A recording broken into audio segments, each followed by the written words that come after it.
வணக்கம்.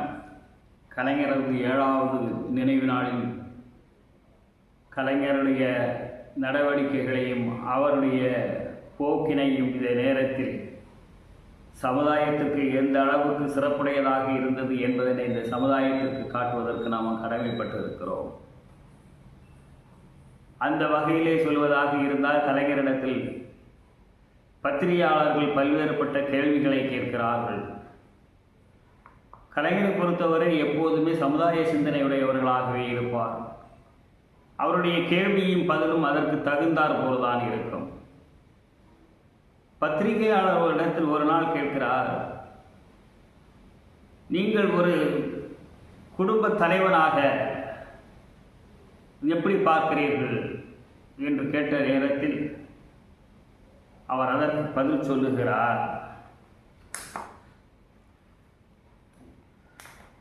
ஒரு நேரத்தில்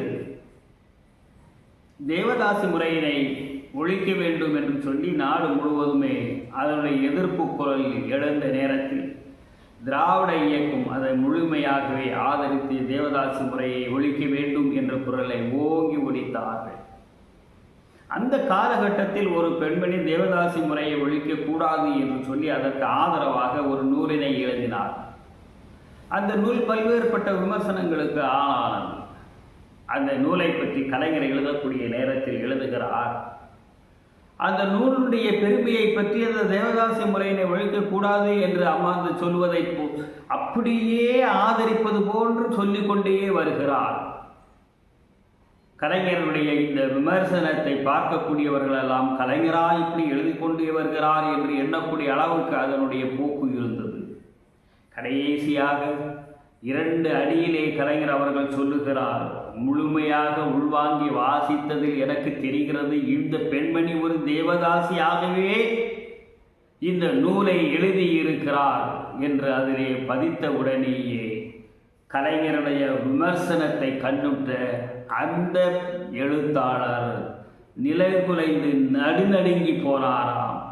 தன்னை ஒரு தேவதாசியாகவே இவர் பாவிக்கிறாரே என்ற ஏக்கம் அவருடைய மனதிலே வந்த நேரத்தில் விமர்சனர்கள் சொன்னார்கள், கலைஞர் அவர்கள் ரத்தன சுருக்கமாக புரியக்கூடிய அளவிலே உனக்கு சொல்லும் போது இப்போது உரைக்கிறது.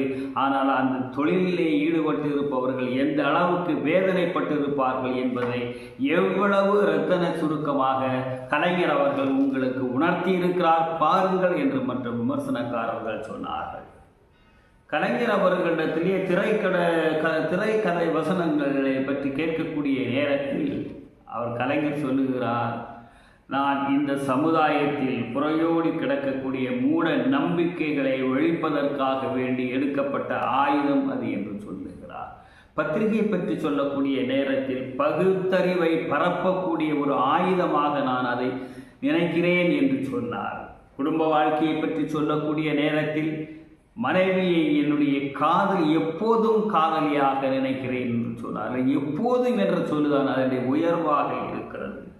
காதல் திருமணங்களில் ஏற்படக்கூடிய தொய்வு எடுத்து சொல்லக்கூடிய நேரத்திலே சமுதாய சிந்தனையாளர்கள் சொல்லுவார்கள், காதலை காதலி, உன்னுடைய மனைவியை காதலி என்று சொல்லுவார்கள்.